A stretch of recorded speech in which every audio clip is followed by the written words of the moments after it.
Hey guys, welcome back to the show. I'm Parker Emerald, I'm Aditya Kapoor. and this is the Conversation Station. So, Aditya, why don't you tell the audience a little bit about yourself, and I will tell them something right now. I know Aditya from um, the Apogee program, which I do, and Aditya is a rad person, and yeah. So, why don't you tell them a little bit about yourself, Aditya? Hmm. Hello, everyone. Um, so I'm I'm from India, and I met Parker in the Apogee program, like he said last year. Um, I joined the program last January, and through the program, it's been a very intense journey of self-awareness and self-understanding, and just understanding about the universe. And So I haven't had the typical Indian upbringing because I've moved around and lived in many different cities in India, and I did. I've even stayed in Dubai for a while, and yeah, I've moved around quite a bit. But the past 6 7 months for me have been especially even more eye opening because I've been traveling and I've been meeting a lot of different people and understanding a lot of different perspectives and really trying to understand what reality is, like what are we doing here, and just dealing with a lot of existential questions and trying to look at it from many different cultural perspectives. And I think that's something I learned while studying Jordan Peterson, how he looks at many different cultures and he looks at the patterns, like what is common across all of the different cultures. What are the different cultures saying about what reality is, and trying to come up. And then I think either trying to just use the one that I find the most appropriate, one cultural lens, or creating my own lens of Yeah, the. because I definitely think that some cultures can be extreme, and even with religion, it can be one or the other. But really, it's not one or the other. You can kind of pick and choose what resonates with you best. And I think a lot of it is all the same things, but different cultures prioritize different things, and some things are just different. But a lot of it is the same, like main goal. You know? Yeah, and I think I used to think the same way that we just pick and choose with what fits with us. But I think then we're not really learning, from what a particular culture or what a particular teacher is actually trying to teach us. Because I think even if I just take the analogy of the Apogee program, in the beginning, what I would not in the beginning, that's what I did. I looked at the challenges and I would be like, okay, how can I implement this? Instead of actually just letting go of how I am looking at it and just following the steps exactly what it is. And I think when we try to just take from different cultures about what applies to us, we risk not really understanding the whole picture of what they're trying to communicate. And I think a better approach that what I'm trying now is actually to just let go of how I'm looking at it and just dive deep and see what it's like to think the way they think, to be the way they are, and to do what they tell you to do, to experience these, to understand reality. Like the tradition that I'm studying right now, they basically tell you to do like 1 2 3, steps 1 2 3. But instead of trying to just see, oh, how does that apply within my understanding of the world, how about I just follow the roadmap? How about I just do the steps? And that's what I've been thinking about right now. Yeah, Yeah. and really, Yeah, I yeah, think, I mean, follow the roadmap is kind of Apogee's whole thing. Just follow the yeah, roadmap and everything else will figure itself out. So I think almost using that in more situations is actually really cool idea, and I think it kind of makes sense because I don't think the point of follow the roadmap was just follow the roadmap in this program. Follow the roadmap for whatever you're doing, and then you will find Mm. success. Yeah, and I think what Mr. Stephen Mansfield in our last podcast, in the last guest, was also saying, that we need to be coachable. And I think throughout the program, obviously now looking back at the program, I'm like, dude, I wasn't coachable at all. I was, that's the thing, right? When we just take what applies to us, we're not taking, it's like taking like 1% out of it's like taking a small slice out of the whole pie Yeah. and actually not taking the whole pie. And because that would just mean letting go of all the things that we understand the whole lot. And I think it's also scary to be able to do that. And I think we need a certain sense of security and self-confidence even, and like fearlessness to be able to do that. Yeah. Otherwise it's a difficult process to just trust someone 100%. And I think that's one of the key differences I see. I've been thinking, it's not even that I see or I'm realizing. It's kind of like I'm just hit with it. I don't even know where it comes from. I'm just realizing it. That it's like in the West there seems to be our understanding, and this was my understanding as well, that we just study from a lot of different perspectives and then try to come up with our own thing. We take what we understand from different teachers, and then we try to and then we come up with our own thing. While in the East, whenever there's any sort of education, you basically put your trust in the teacher. So there is the word guru, I think has been really, it has a very negative connotation to it now, especially in the West. But guru comes from this Sanskrit word, which means the person who dispels darkness. He's the person who shows you the light, Yeah. and I think in different cultures, there's different people who do this for people.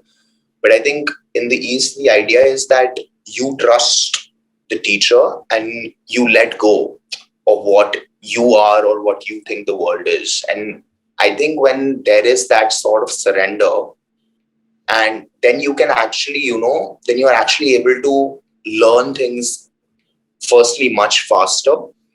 And you are able, yeah, you're just, and obviously the person who's teaching you is also able to just pour more into you. Otherwise he has to constantly try to explain, and a lot of things just can't be explained logically.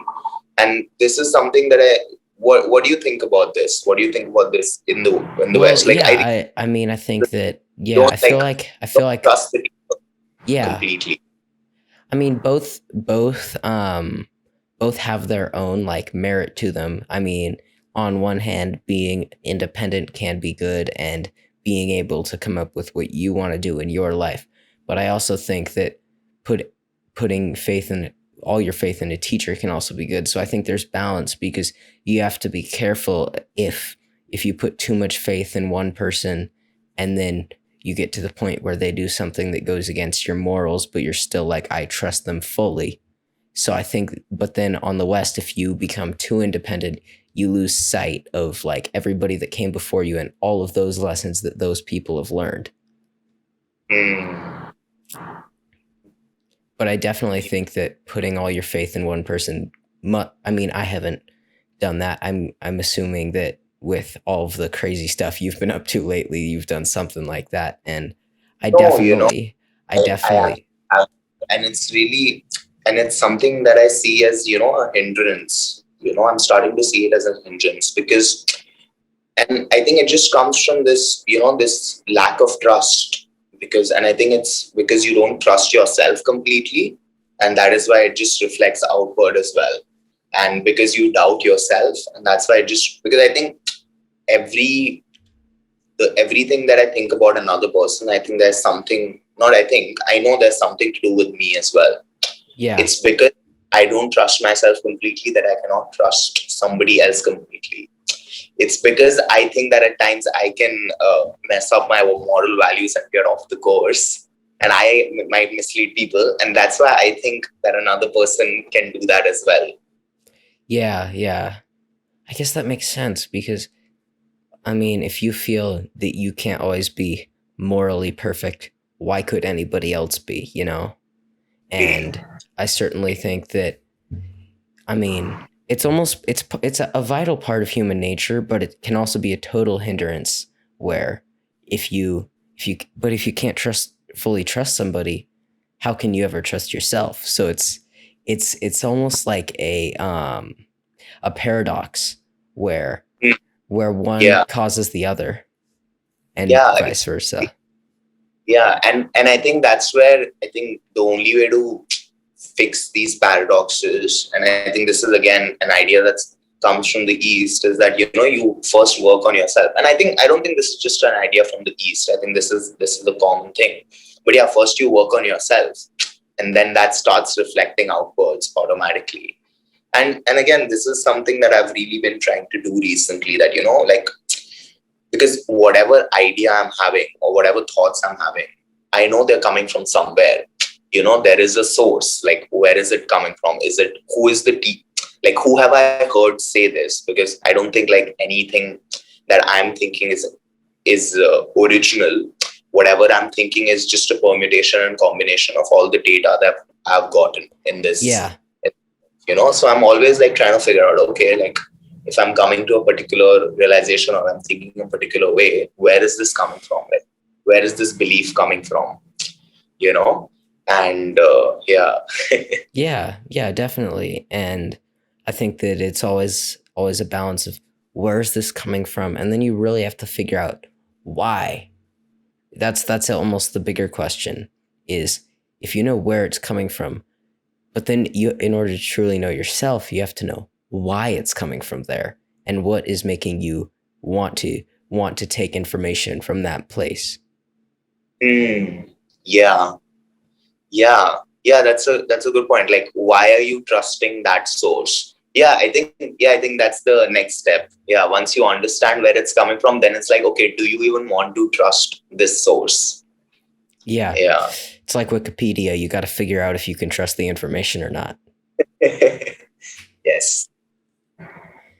Yeah, I mean, it's all crazy the how some people see East and West as so different, but really it's so similar. It's just there's like a few things that are different, but it can vastly change a culture when you take 3 points of one culture and completely change them. And if they're three of the stronger points of a culture, now you're completely different. Mm, yeah. Yeah. Yeah, and yeah, I don't know. I just think the difference, I feel like sometimes people lose sight of the fact that it's so similar and they prefer to think about how different it is when really it's better to look at the similarities because then you can see it's exactly the same and it really helps in being able to relate to people. Because Mm, like when I talk to you, I mean, like when I first like saw you on the calls, I'm like, this guy's in India. There's no way we could have anything in common. Which it's a totally bad assumption, which nobody should make. But at this point, it's almost ingrained by just culture in general, not a specific culture, just the idea of culture. But then, like as you're on these calls and stuff, and as we've talked more, I'm like, this guy's really similar to me, and he's on the other side of the world. I mean, the time difference is 11 hours, yet we're so similar. So, yeah. Yeah, I mean, yeah. Huh. I'm at a loss for words. sorry. I said I don't know what to say. I'm trying to Yeah, think. man. I mean, Sure, a lot. Uh, so I have a yeah. question for you. Now, Mhm. now my question is what like if you had to find one thing that was the most different between the East and the West, what would you say it is? So I think most of the Western ideas stem from Christianity, while I see most of the Eastern ideas stem from, I would say, uh, either Hinduism or the Vedas. And I think I shouldn't even say Hinduism, because I mean it isn't really, it's become a religion now. It was never a religion, but I would say they come from the Vedas, and there's basically these books. And I think the major difference that I see, because the West is influenced by Christianity, is like, I mean, correct me if I'm wrong in this assumption, but this is my understanding, that the idea is that you have this one life, and then depending on what you do in this life, you go to heaven or hell, Yeah. right? Is that the basic idea? That's the basic. Yeah. And like, but like, where were we like before this, and why is it?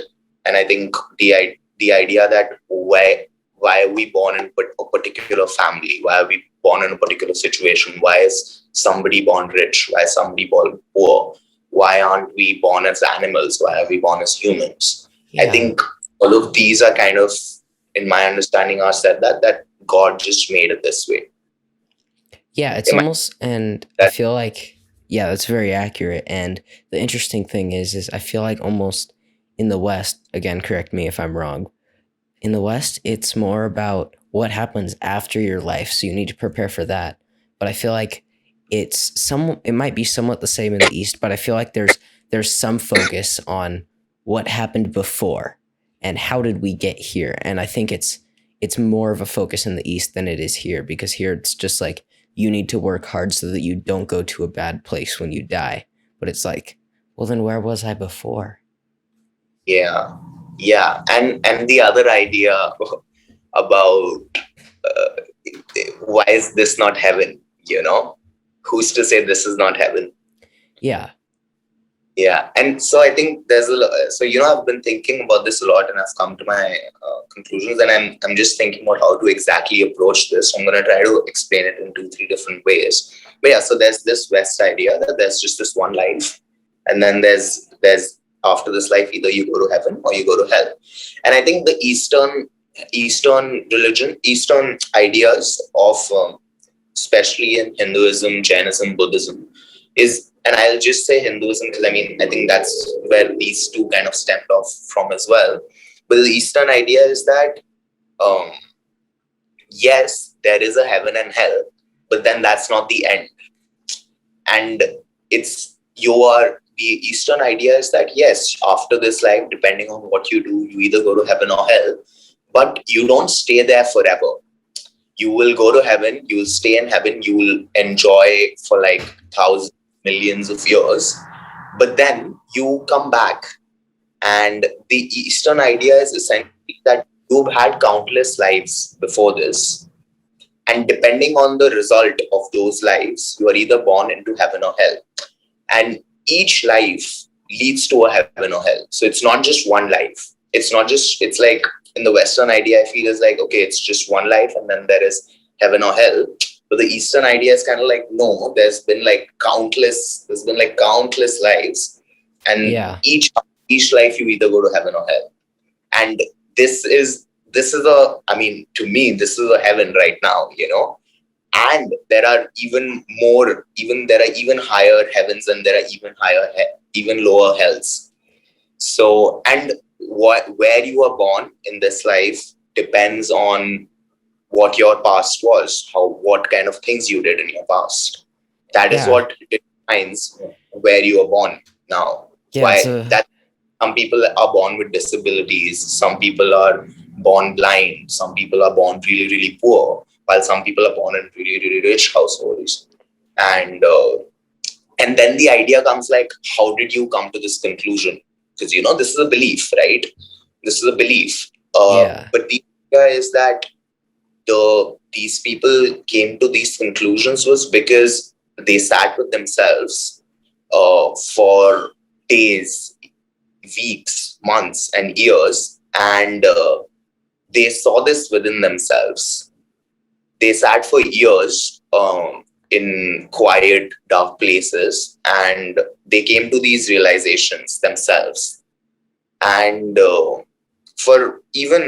I would say 2 months ago, I was like, how can I just believe that, Yeah. And I think as I've been meditating, and as I've been going deeper, and as I've been spending time, sitting for the maximum I've sat for is for 2 hours, with my eyes closed in complete silence. And let's say they talk about 100 things, okay? And I would say the first, and even the first five don't feel real. I'm like, how is that possible? But through my experience, it's like the first five have been true. So I'm willing to kind of let go of my belief and just have an open mind and just be curious about, oh, is this possible? Because like the entire time that I've been learning about these things, I'm always just having an open mind and I'm just curious. Oh, is this possible? Because I mean, it feels Yeah. like it's. I don't know. Yeah, I mean, and keeping an open mind is so essential because how could you know what's real if you only learn one thing? Like, if I only learned that 1 + 1 is 3 and I learned nothing else, I would never be able to know that it's actually 2. Yep. So it's like, God, these existential, like, talking points are just, it's crazy to think about, It's like, how did we get here? What's our purpose? And it's just like, Yep. God. So I think that's one of the biggest differences I see, and I see that informs so much of our lives as well, right? And I think for a long time I was also thinking this way only, that it's basically the same. And the I think the similarity is in terms of what we should do with our lives, and how we should be good, how to be good. I think that is what is similar. And at the same time, I think there are stark differences as well. For the longest time, I was trying to just think that no, it's actually the same. But no, I don't think that anymore. I think it's very, very different. I think it's very, very different, because if you think there is just this one life, then there is this massive drive, that okay, I need to like satisfy all my passions. I need to do all of these things. While I see in Eastern traditions, people are just like, it's chill, dude. It's just one out of like a million, not million crores. Like it's just another life. So, whatever, it's chill. And we'll just focus on good, because that's all that matters. Yeah. Yeah. And I think that the whole like reincarnation thing is a Mhm. really interesting thought because of like the idea that like you may not even know, like when you die and go to either heaven or hell, who's even to say that when you go there you even know that you're there? Like, who's to say that like when you Yeah, die that you just know you're there and you remember exactly. your last life? It's like That- it could literally just be you go and you live a life in some almost, either it's a utopia or it's a really bad place, and you could just not even know that you're not in the real world, or is this even the real world? Like, there's so much. It's you just That's the biggest thing that I think makes religion something that's such a pillar in the world, because without something that told us something around that, everybody would be so confused they'd have no purpose. They wouldn't be able to figure out what they want to do because they wouldn't even know if it was worth it or not. Yep. And I think that's what we're seeing happen to the majority of people. And I think that's how I've also grown up. I was never religious. And I was just going through those. I was just going through the systems, I was like, okay, like whatever is happening, I would just be involved in that. I would just be involved in, okay, whatever my friends are doing, whatever my family is doing. And there wasn't, and yeah, you're absolutely right. It's the religion gives you the pillar and tells you that, oh, this is good and this is bad. And I think for a while in the past few months, I experimented with the idea that, oh, there is no good or bad, it's all subjective and it's all relative. Because I was curious, how do people live like this, because while I was traveling, I met a lot of people who this is how they live their lives. And I really tried to understand and I tried to be that way. And I was like it doesn't seem, no, like I think there is not I think, I know there is a very clear right and wrong. And I think when you don't have any principles, it's like you need to have that right sense of right and wrong. Otherwise, yeah. And I'm really not sure, I mean, I think I'm sure about the right and wrong thing. I'm not sure about whether you can't live without having the subjective right or wrong. But I think it's really, really needed, because otherwise you're just going with the flow, right? And and then you don't know where the flow will take you. The flow might take you to be born in Germany and and be under Hitler, and then you're just going with the flow, and then you're out there shooting naked pregnant women in the head and throwing them into a ditch. That's Yeah. where the flow will take you. So you need a sense of right and wrong. Yeah, and I certainly think that some of it may be slightly relative, but you always know whether what you're doing is something that's right or wrong, whether it's just this much in one direction, no matter what, even if you've been brainwashed to think what you're doing is right, deep down you know it's wrong. Yeah, So, but then you're just so out in touch of that deep down thing that you just do whatever, you're just used to listening to the brainwashing, so to say. yeah, and I think it's very interesting how different cultures all have their ways of doing it, some more subtle than others, Yeah. but it does happen and Yeah, I it's think scary almost. yeah, yeah. And I think that's where this other difference, and I don't think this is a difference per se, but this is something I've observed, that it's like when people are just acting out of their heads, that's when they're just acting out of their minds. That's when they are more susceptible to this brainwashing, and they will just do what they think, and they're not in touch with what is coming from deep down. You know, they're Yeah. literally not in touch with what is coming from deep down. And to be in touch with what is coming from deep down, you have to be in your body.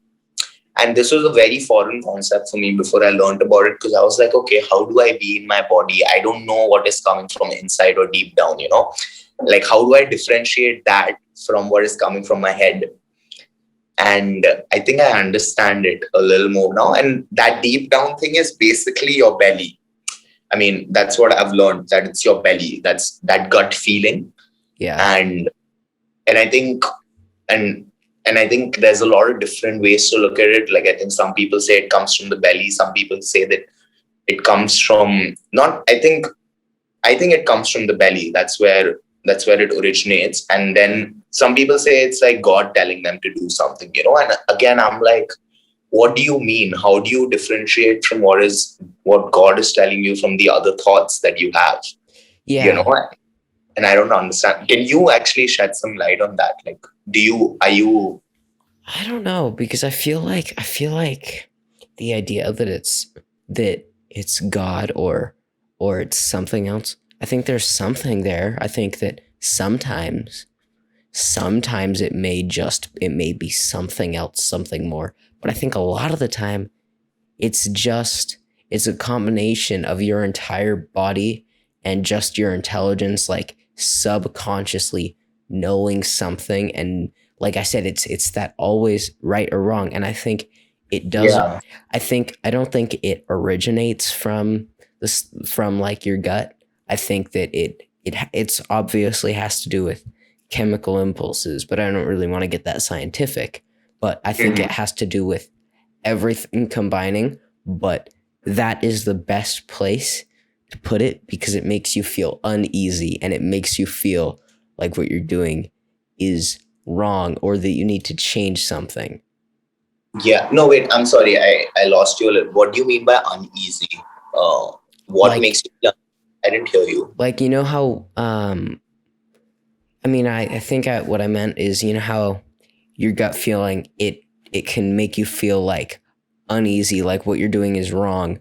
and Mm, and I think it also does go the other way where you can have a feeling where you're like this is right, you know. But mm, I think it's certainly just it's a very good way of telling like your body telling you or what I don't even know if it's something else but something telling you Mm, what you're doing is truly right or truly wrong.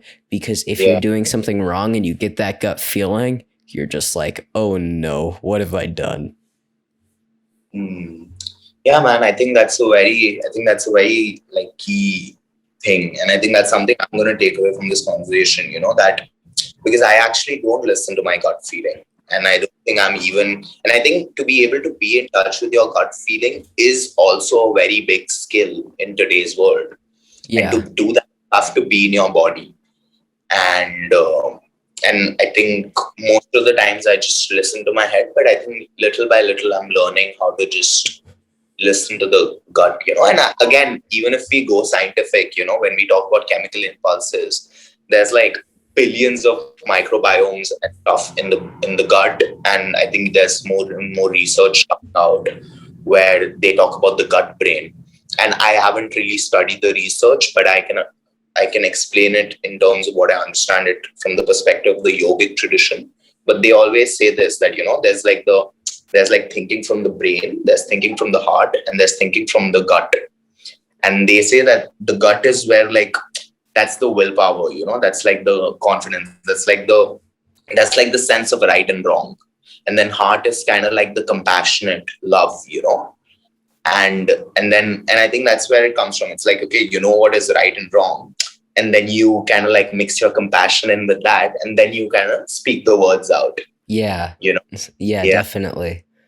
But what we're doing right now is not what we're doing, but what I think 99% of the people are doing. They're not using the heart or the gut. They're just thinking from the mind, and then it's just coming out Yeah, and mouth. I think it becomes even worse as you gain more power and stuff, because your mind, as you gain power, it's like your mind becomes stronger, and those things that caused you to gain power become stronger in here. And I feel like Mm, as things that like truly bring power get stronger in your head, I think it cuts off the connection from your heart and your gut, because yeah. you look at some of the people in power and you're like, what happened to either of those things? It's like they're completely forgotten. Yeah, and there's always this fear, right, that the power will go away. And this is, I think, oh, Parker, this conversation is amazing because I'm literally everything I just said, I'm just realizing it now. This is not like something I've thought of before. And it's like, because of the fear, because you're in power, you're always scared that, okay, if you are scared that you're gonna lose your position, you can't be in your body because you're scared. So you have to be in your head, and you're operating out of your head. And then automatically you lose connection to the compassion and to what is right and wrong, because you're just concerned about being in power. Yeah, yeah.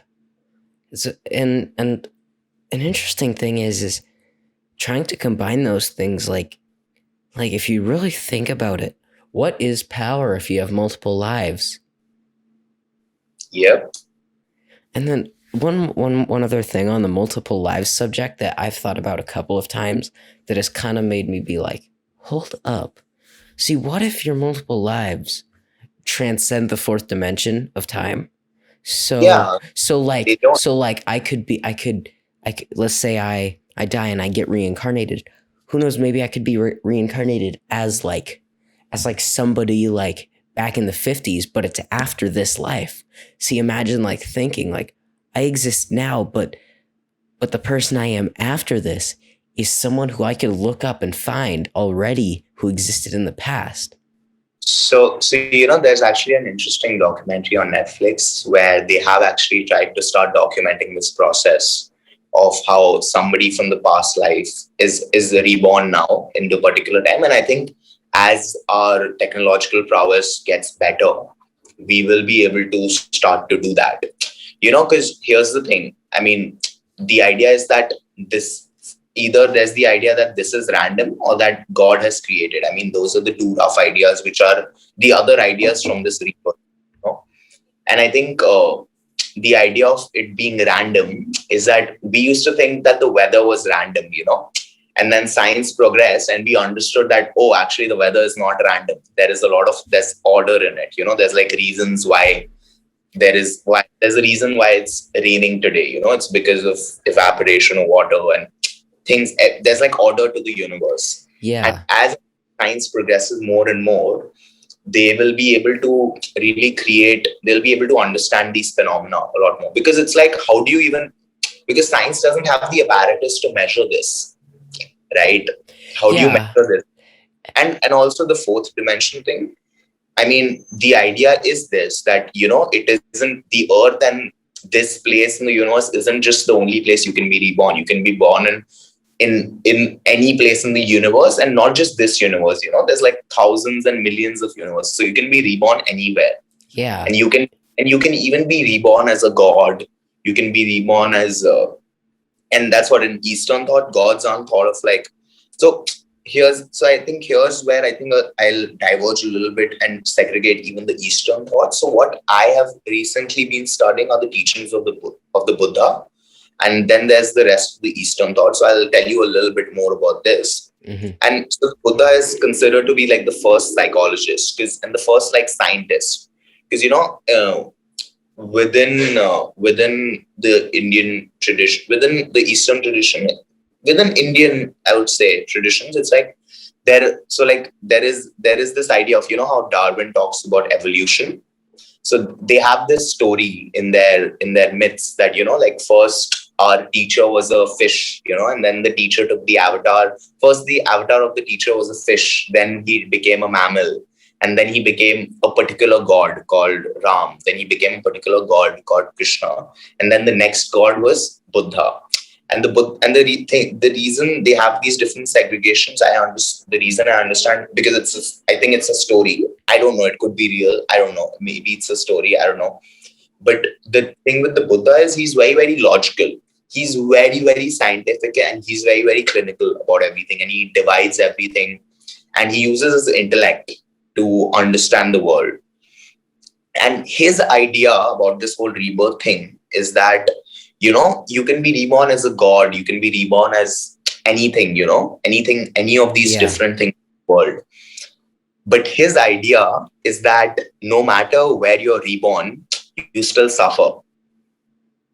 And I think one of the Christian tenets as well, and this is something that's common to all religions, that life is suffering. So, yeah, definitely. Because if life was perfect, it would be like what? Like, if I could just sit on my bed all day and everything work out for me, what's the point in living? Because I'm basically dead. If I'm just not moving, doing nothing, but everything works out, what's the point? So life is suffering because suffering gives you the will to live, the will to get away from the suffering. I think that there's like a little bit to unpack there, man. I don't know. I think if you're I think the Eastern way to look at it would be like, if you're just sitting on your bed and everything is working out for you, but you aren't happy, it's because you're suffering. But you could actually be on your bed and be completely, completely happy. Sitting on your bed and everything could be working out, and that would be an okay life if you would just be happy. But the reason you can't do that is because just sitting on your bed is making you suffer, because you're still suffering. Exactly. And the idea of the Buddha is that even if you're born as a god, and even if you're sitting on the bed and everything is just working out for you, and his idea is that even if you go to heaven, that isn't the end. Yeah. You have to come back. And his whole idea is that, like, just going through these rounds of rebirth, the idea is to get out of that. That's his whole idea. And that's kind of what I'm kind of understanding and studying and pursuing right now. That, if, I don't know, but I say that if these rounds of rebirth, that you continue taking lives and you continue being reborn, if that is true, and in each life there is suffering, in each life there's suffering, then what do we do about it? I think one of the very key ideas that is very, very close to my heart and just very close to me is from Jordan Peterson, that life is suffering. So what we try to do is reduce it. We try to reduce as much suffering as possible. But the idea of the Buddha is that no matter how much you reduce it, after this life, you're just born again and again and again. And his idea is that the way to get out of suffering is to escape this cycle. and he has designed certain practices that make you do that. Now I'm exploring that Huh. because I don't know if that is true, man. And if that is true, That I'm could be like, what freaking did I do? crazy. Yeah. It's like, oh my God. It's Yeah. just crazy. And this is what enlightenment is, And again, I think different cultures have different ideas of what enlightenment is. But within the tradition that I'm studying right now, the idea of enlightenment is that somebody who has escaped the rounds of rebirth and this is their last life. Yeah. Yeah. Huh. So, it's such an interesting thought. And it's like, the crazy thing is, it's so different from like, because I'm not overly religious and I'm not ingrained in one, but just being in like this culture, like the things you're saying, they're so vastly different, but they all make sense. So it's just crazy because Yeah. none of these things you're saying are like that couldn't be possible at all. If I said that, it would just be because of culture, like getting me to the point where that's what I say. But think all that's the what all I the really know about the teaching of the Buddha. It's super logical, man. He continuously uses physics, So according to the according to the scriptures. Now I don't know if this is if no, I think this is absolutely true. So physics came to the discovery of the fact that we are made of atoms, and we're just made of atoms, And in I think probably 100, 200, 300 years ago, I don't know how long ago, but fairly recently. The thing is, in all of the Eastern traditions, within yoga and within Buddhism, they've known this for thousands of years.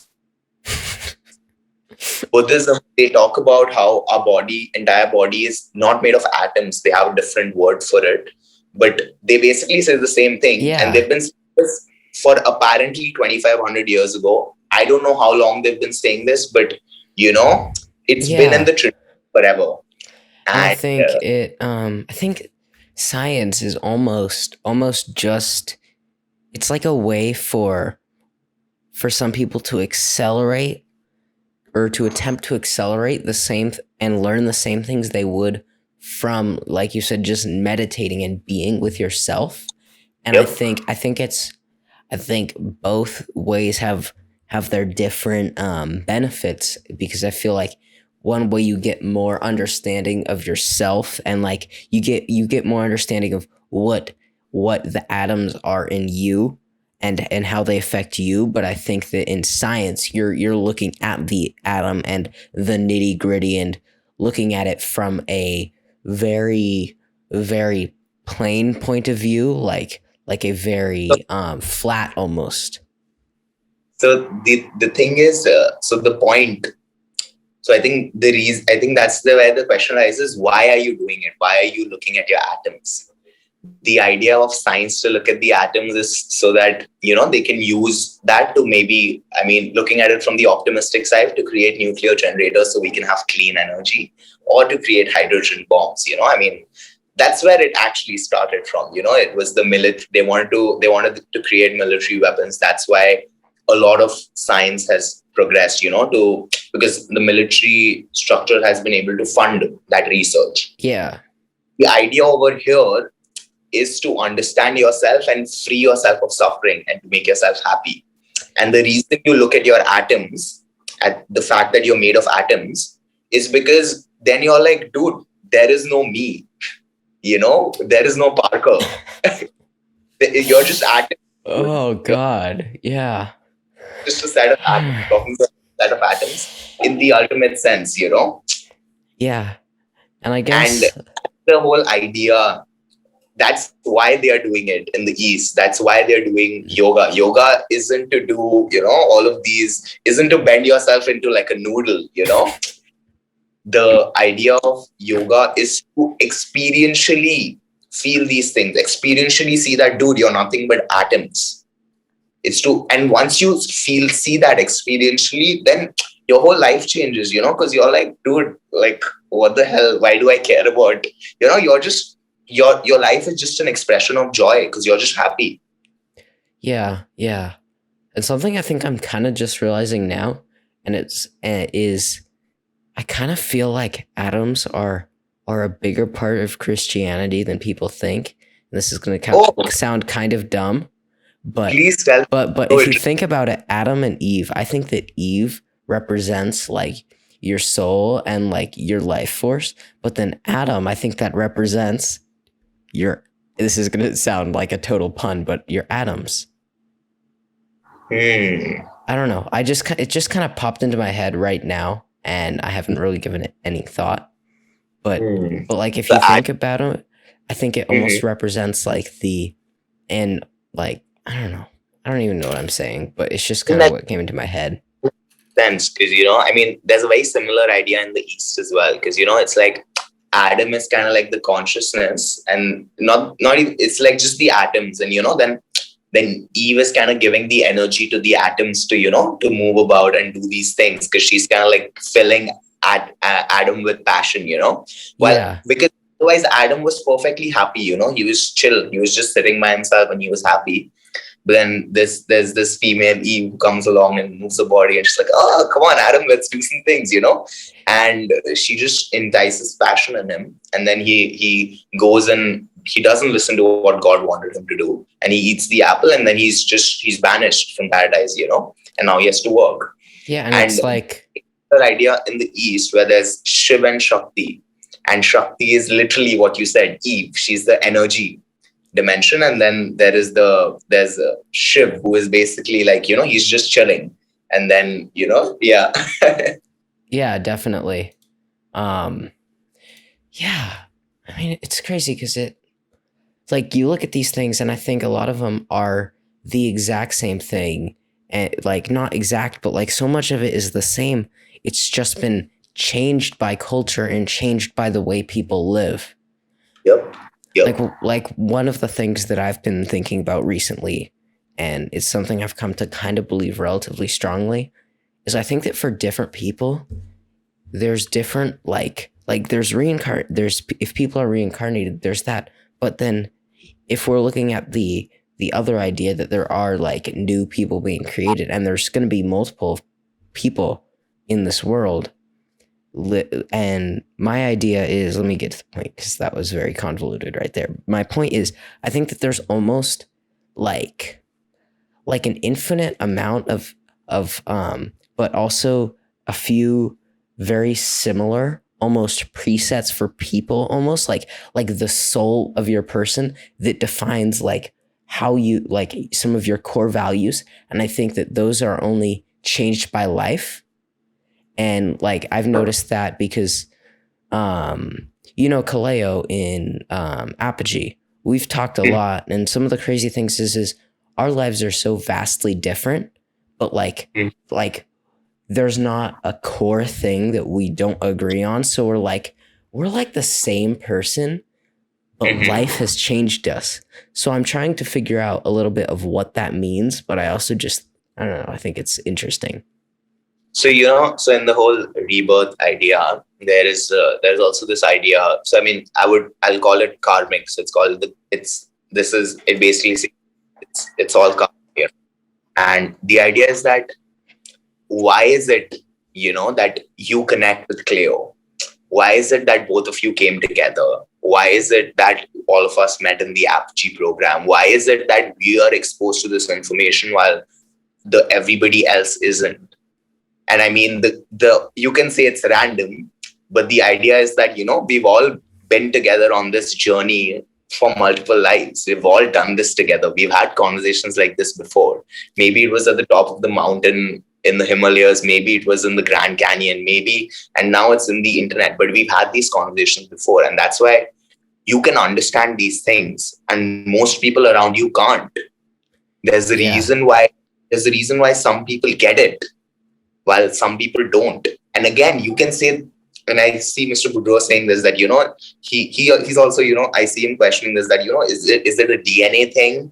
But I mean, in this worldview, it's that no, it's not a DNA thing. It's like, why are some people better at some things than others? It's because they've done it before. They've done it in Yeah. count. That's where they're better at it.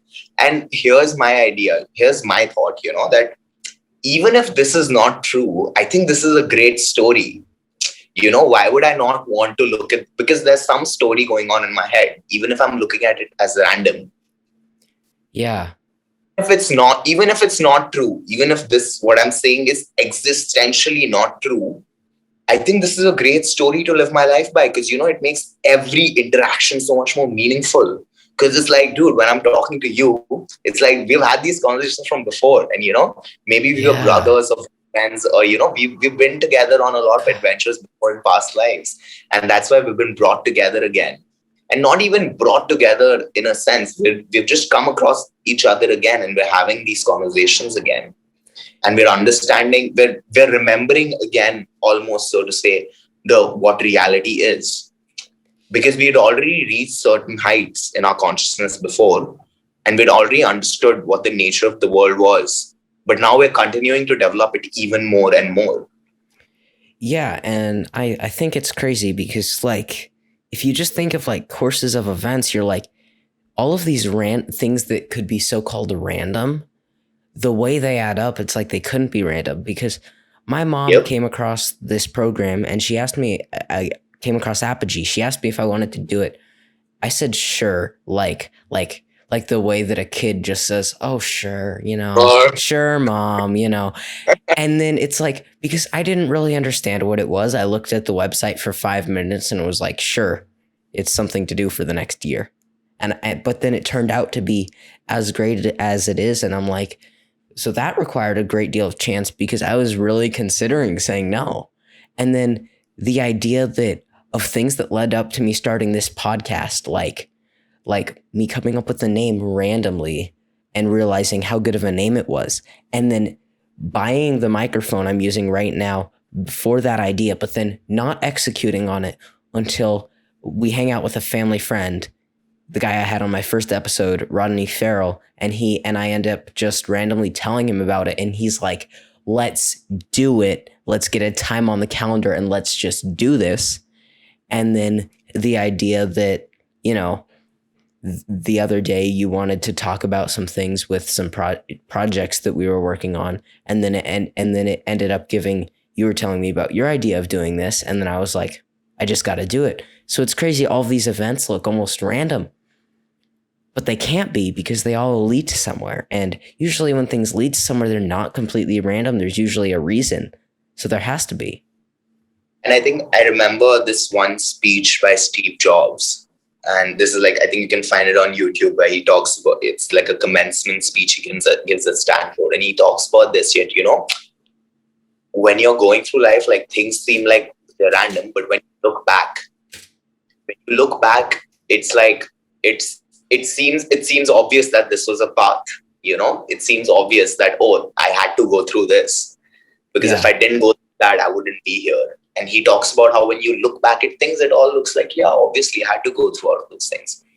And if you can start to get that perspective, even in daily life, that, like, even if something bad is happening, and I think that's what I love, it's like just different cultures saying it differently. I think Christian world, we say that, like, whatever hardship I'm going through, God put me through it, and I'm just going to face it, and I'm going to man up, and I'm going to do it, and I'm going to deal with it. I'm going to deal with it with love, Yeah. and my best. And I think, again, like the Eastern, so for me, I believe in it. And at the same time, the Eastern belief, and at the same time, it could be a story. You can look at it as a story. The Eastern idea is that, yeah, it's all of your past lives, and it's all of your past karma, and it's your bad karma from the past that is manifesting into this bad situation. So the best thing you can do is be good, and be compassionate, and, like, and just do your best, so that this is done. You don't have to deal with this thing anymore. Yeah. And I just find the story a lot better. Yeah, because it's much better to think of it like that, because it also just gives you like when everything seems hopeless, it gives you hope because you're like, there's more to this than what's going on right now. Yeah, and I think that's why it's different, right? It's like when you say that God put this on me, you're kind of blaming him, right? I mean, I think people who have that kind of faith where they don't blame God, where they like accept whatever is put on them, it's great for them. But a lot of people I don't see, but I imagine who don't have this kind of faith, they will get bitter. They're like, dude, why are you doing this to me, God? You know? Yeah. But when you look at it like this, that dude, it's not God, it's your past mistakes. If we say that we are 100% responsible for this life, we see that, okay, whatever our actions have been in this life, they have led us to where we are right now. Why would we not believe that? I mean, not why would we believe? I think it's reasonable to believe that it's all of the actions from the past lives that have led you to being born where you are, in the particular community you're born, in the surrounding you're born, and the Yeah. social structure you're born into, I think Yeah. it's reasonable to believe that. Yeah. It's a very good concept that I think Yeah, can be very powerful, especially yeah, just like I don't even know if there's even one situation where it's more powerful than another. It's just powerful in different ways. yeah. And I think that is one of my key questions, Parker, in doing this, in continuing in this process. I want to know if this is true. I want to know if these past lives things is true or if it's a story.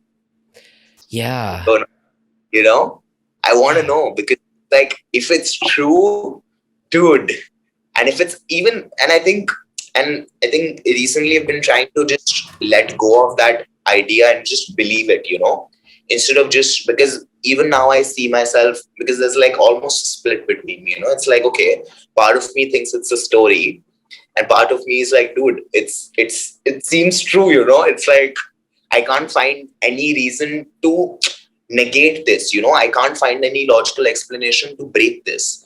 And again, this is something that, like, there are the limits, and this is another key idea that I've understood, that there are limits to what the logical mind can comprehend.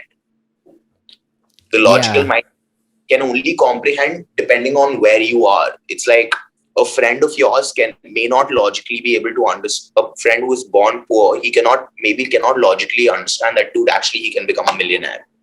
You know, his level of consciousness is just not that. And I mean, level of consciousness is one way to look at it. His mind just does not work that way.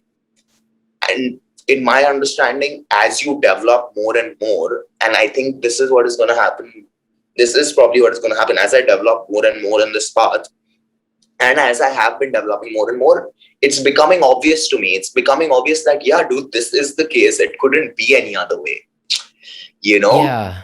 Yeah. So, yeah. Yeah. I definitely. God, it's just so crazy. Like these kind of like existential questions where it can either make you.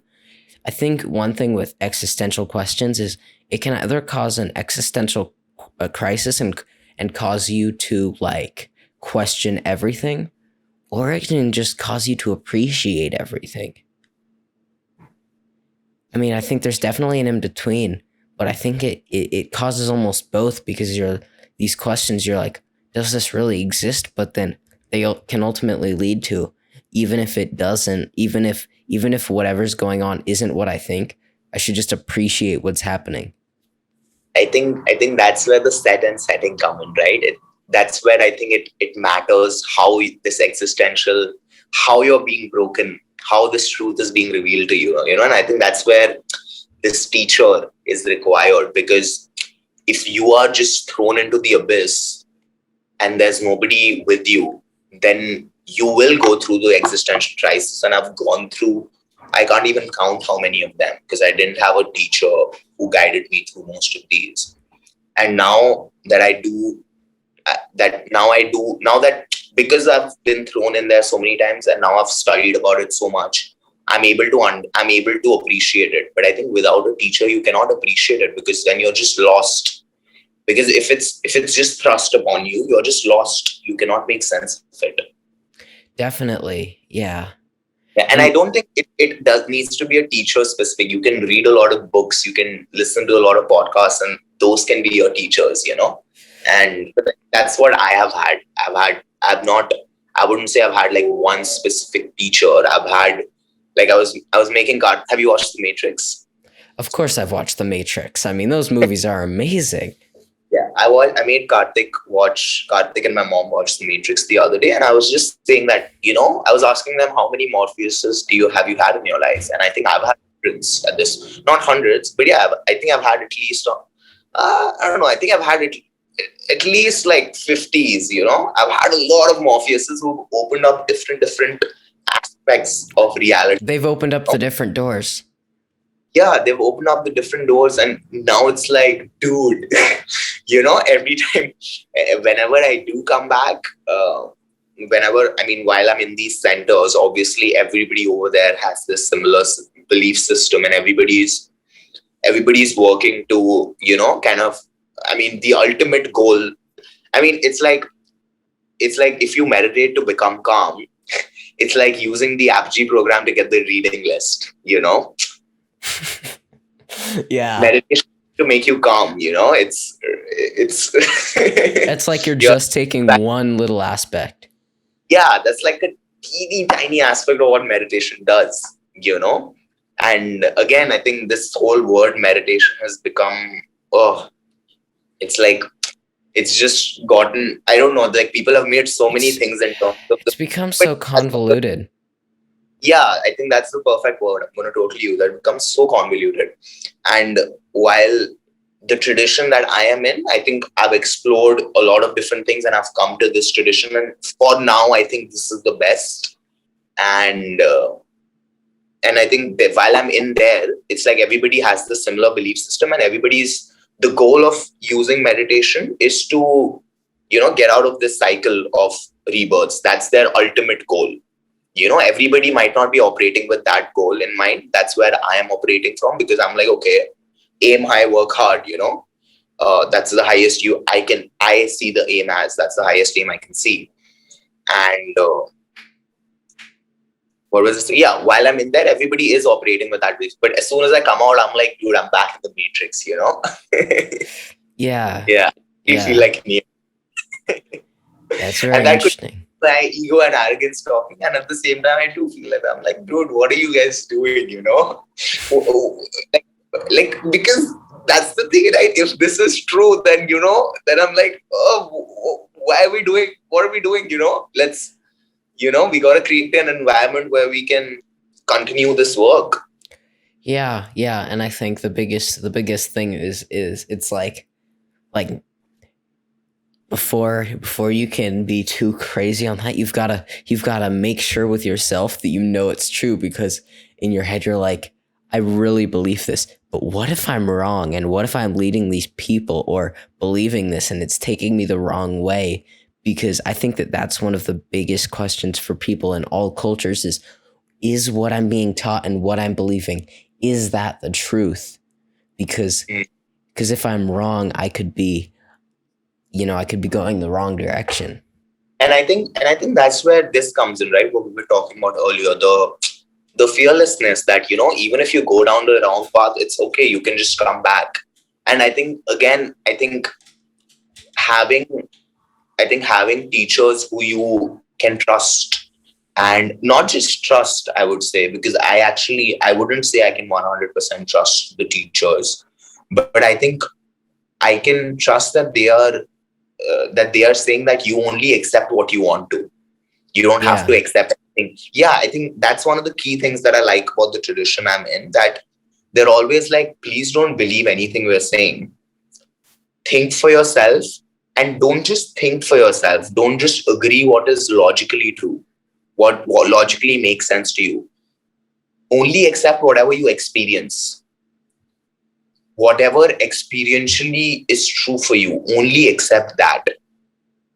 And that is what I absolutely love, and that is what, again, this is again one of Buddha's core teachings. Because, the Buddha came about in India at a time when there was like a lot of caste system in India. And the idea was that, the priests were in charge of everybody, and you had to listen to the priests. And there was a lot of corruption within the priests.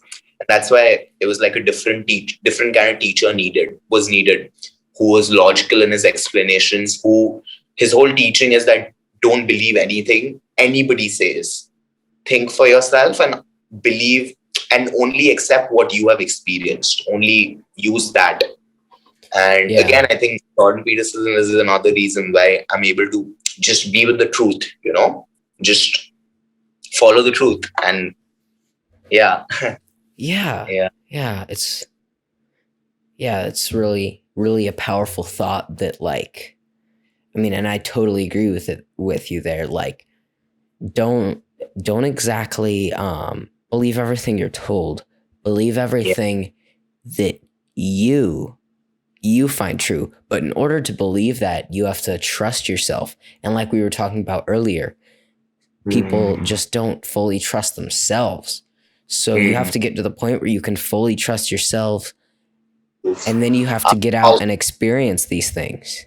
I don't know how I'm gonna get to that, dude. Fully trust myself, but yeah, I'm really trying to do that. Yeah, Yeah, I think it's a hard place to be, to it's a truly trust very, 100%. very hard place to be. Yeah.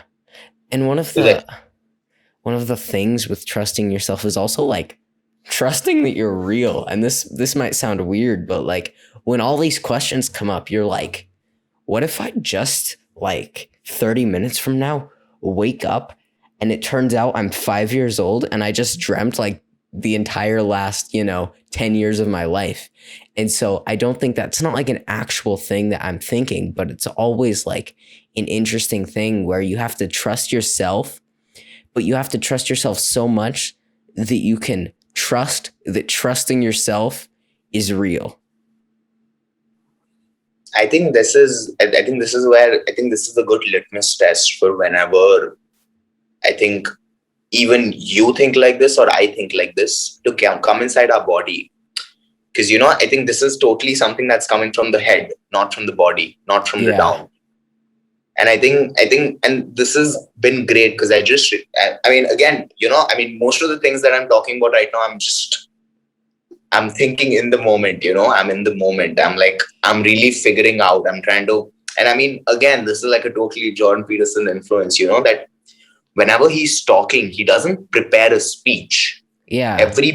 He's trying to go deeper into what he already understands, whatever topic he has already understood, he goes deeper into it, and he's literally wrestling with the truth in the moment.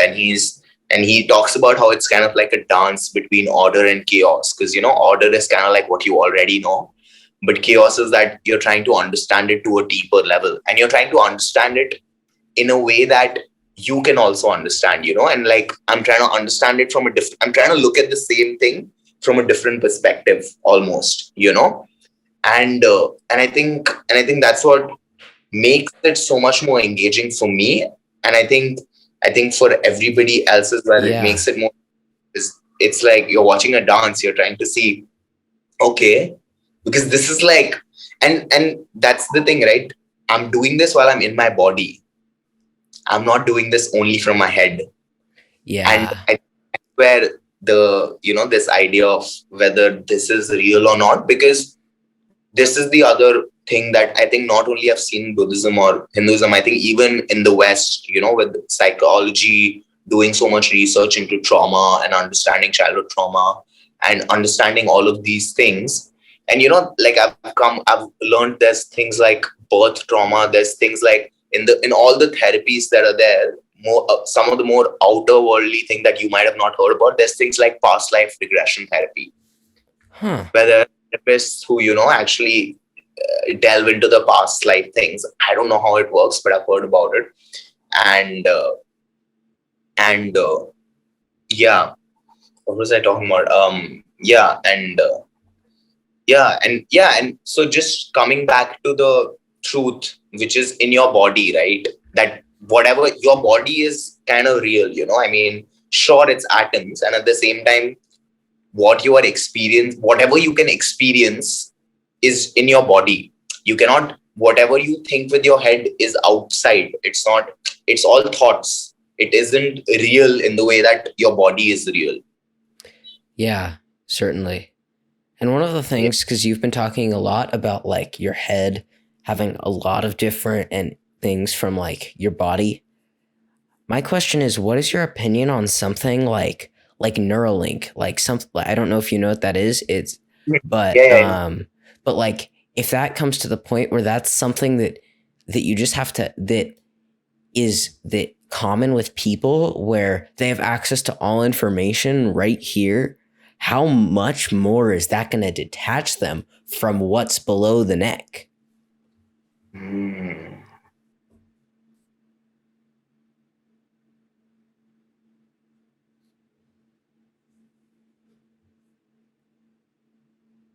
It's definitely a really interesting question, because it's like, if people are already so detached, what happens when they know all of this? Because it could I take them think either way. I think we already have the Neuralink with us in the form of a phone. It is just that then it will not be this. It will directly be there in the head. And I think it would be. I mean, um, I think even then, I think people will be. There will be controls. There will be ways that we will be able to figure out to to detach from it. Where you are like, you keep your phone away, for a day, for 10 days. So Yeah. I'm sure Link will have something like that. Let's just And hope I there's think a power for the button.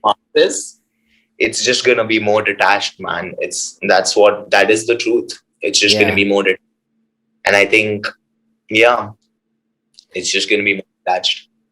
Yeah, it's crazy. And I think that one of the biggest things is Neuralink is going to be insanely powerful. And the biggest thing is I really hope it has a power button so I could turn it off. Because here's the thing: if people get addicted to their phones, right, and their phones are a problem, and like staying up late, being on your phone is a problem for people, what happens when they don't even have to grab something? When they can just lay back, close their eyes, and watch YouTube or Netflix or movies? Like, they can just think a movie. Parker, I would invite you to read this book called Brave New World. Have you heard about it? No, I have not. Yeah. And I mean, I've almost forgotten that this is for a podcast. Yeah. I invite everybody to read this book called Brave New World. What's it And called by again? Brave New World Mm-hmm. by Huxley. And yeah, I think it's a very, very interesting read. And the first paragraph is a little difficult to get through, but that's the point. So try to just push through the first chapter. The second chapter, it gets a lot easier. But the point of the first chapter to be difficult and intricate, and being like, this is why is he even talking about this? That is the point. But yeah, it's analogous to the 1984 George Orwell book. I haven't read it before, but I've read it before. And it's talking about how when uh, people are just always in pleasure, they're always in pleasure. They're born in labs, and they're conditioned throughout their life, and they're just conditioned to have, you know, like for them, pleasure is the god. And I think Yeah. everybody is a god. You might not name it. Like for me, God is kind of like karma. Karma is God for me. And for other people, God, women might be God, and for other people, money might be God. And Yeah. Jordan Peterson talks about God is basically the culmination of the ideal that you are striving towards, and it's the culmination of the idea that a culture has come up with.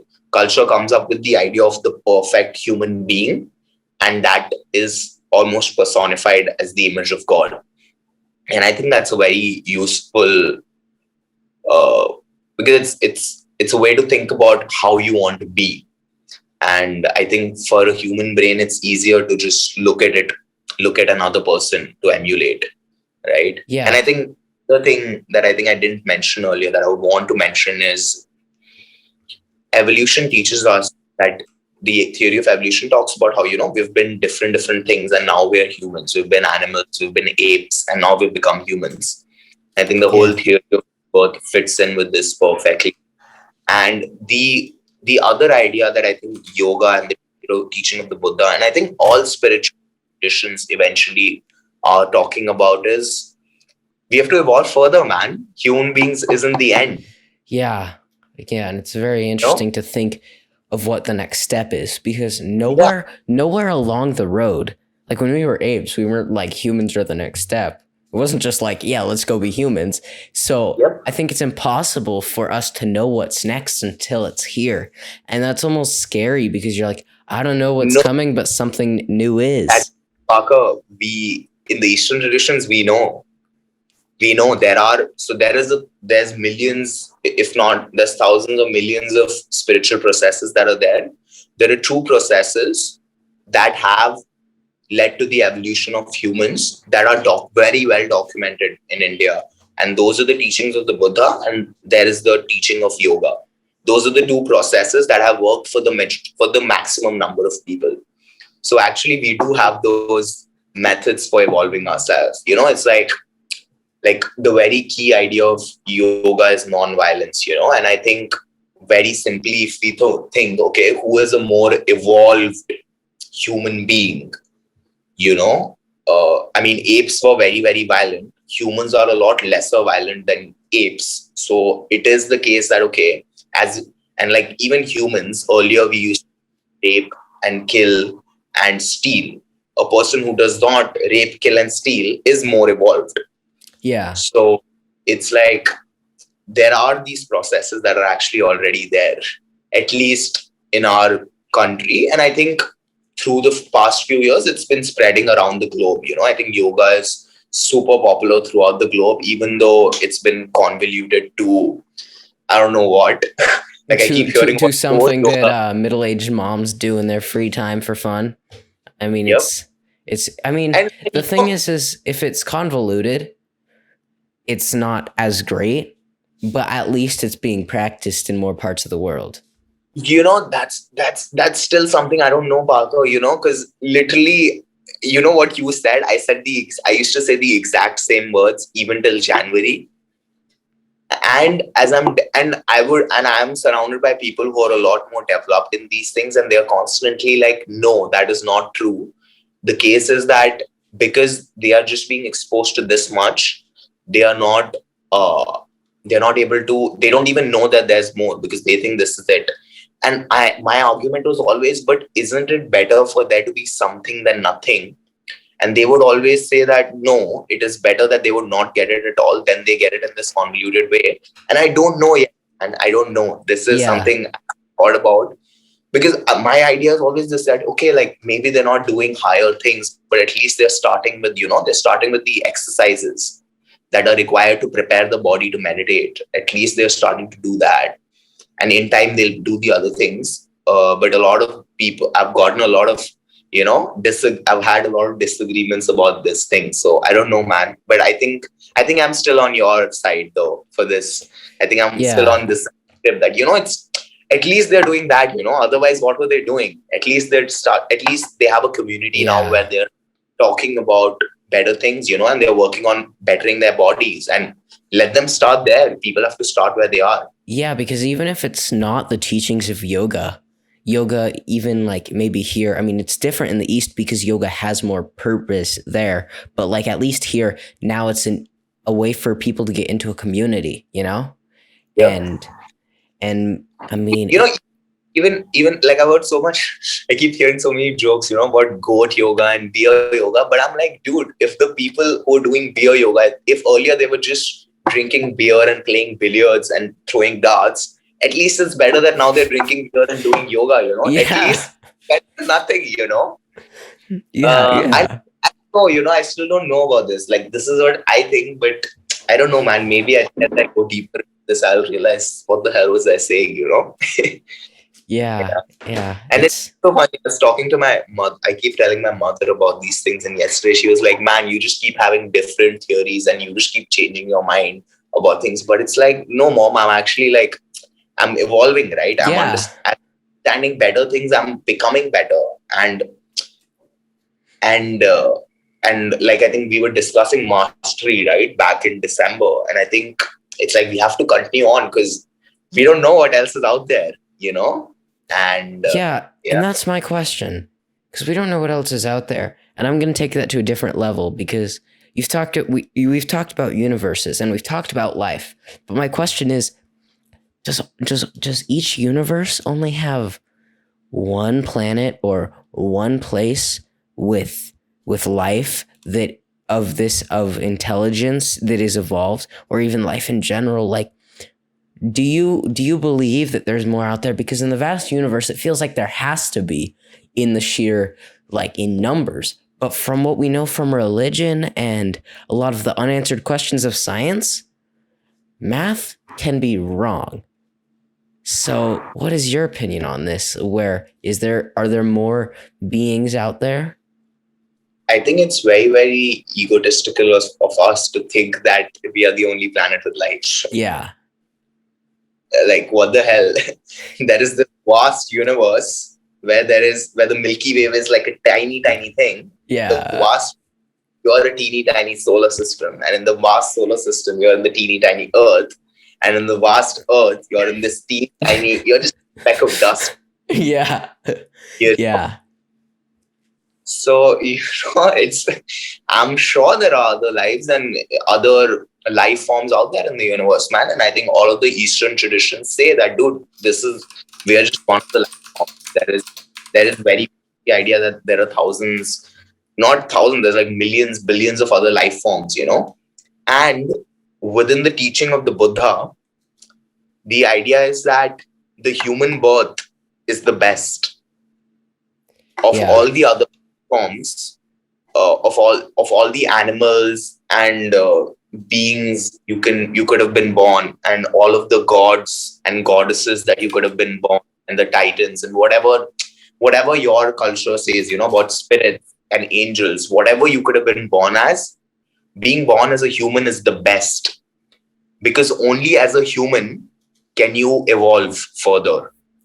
Yeah. When you're in the other states of being, it says, that's what they say, that as a spirit guide or as a god or angels, I think those are the three main extra, like, higher forms of being, right? In Christian world, are there other forms as well? Yeah. Yeah, it's definitely interesting.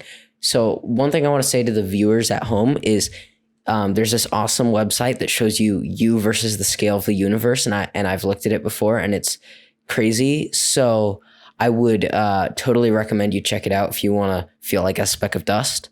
It is called htwins.net/scale2. And I will link it in the description, along with the link to Brave New Worlds by Aldous Huxley. And I would recommend checking it out, because it's crazy when you zoom out and you're like, I had to scroll for like 5 minutes in order to see the entire universe. So, yeah, and I think that it's just crazy. Like I think there's got to be something out there, but the question is there, like, what else? Like, the question isn't if, it's what. Because it's like, there's got to be something, but it's like, what are we looking for? Are we looking for like something that's just like a sentient screwdriver? Or are we looking for like something to the level of us? And I don't think that there might not be anything that's got the level of conscience we do. But there might be other planets that have animals, and I think it could be really cool to see, I think there could definitely be beings who have a higher level of consciousness than us, man. Why would we be the most conscious thing? Yeah, Again. I mean, like, whatever we consider God, couldn't that just be something that's evolved even further than where we are? Because, like, everybody agrees there was a beginning to the universe. So what started that? That's got to be someone with an insane level of conscience, or something with an insane level of conscience to be able to do that. So it's crazy. It's crazy, because I think so many people look at life from such a surface level, they don't even get to that point. And it's like, you have to explore that point, and you have to explore the fact that there's more than science can tell you. Because my grandpa was a nuclear physicist and one of the smartest people you'll ever meet. And that was his thing. Science is a box. His thing was, science is a box. And science can only tell you what's inside the box. But Hmm. what's out here? Hmm. And that's where religion and all that comes into play. Yep. And even Nikola Tesla, who is, I mean, the father of all electricity and everything around us, he used to say that think if you want to know the secrets of the universe, uh, think in terms of energy, vibration, and frequency. Yeah. Yeah, Yeah. yeah. I think that'll be a good place to stop. Yeah. I mean, yeah, this has been so fun though. I mean, like just talking about all these crazy things. It's been so different from my other two episodes because my other two episodes have really focused on technology and like scientific stuff. Whether we didn't really go into the science of it, but like we were focusing on like the metaverse, like Apple, the company, and talking about stuff like that. And this conversation has been so vastly different, but it's been just as valuable. So I got to thank you for coming on here. This has been really awesome. Thank you so much for having me, Parker. I think through this mutual exploration, I think I've only understood even more about, about what are we doing here and how to look at the world, So Yeah. thank you Yeah, for of having me. course. Yeah. Yeah. Yeah. So, man, well, thank you to everybody who watched at home.